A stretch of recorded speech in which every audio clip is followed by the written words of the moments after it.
So this is an old style rotary switch that I just made. You can see the contacts are these little brass pieces which are from the piano. And then I took my hand, filed down pieces of redwood right here and glued them on. And on the back are the holes drilled. Then I drilled holes wider than that, so I can solder that on. And there's a rotating piece. Back there, there's 3 holes in there.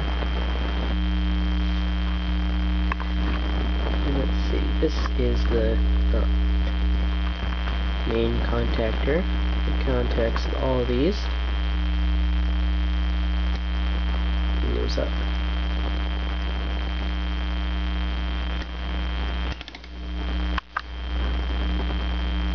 This is just a piece of copper bolted down with some nuts and bolts and some washers in between.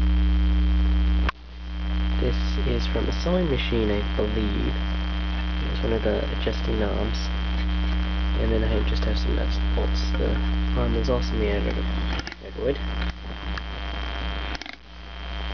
And see, there's nothing really on it, which I might add later. I'm not quite sure. I might trim the piece of wood down also. And then maybe put some numbers and or put a little decal on top of it or on the bottom. And put some more details on it later.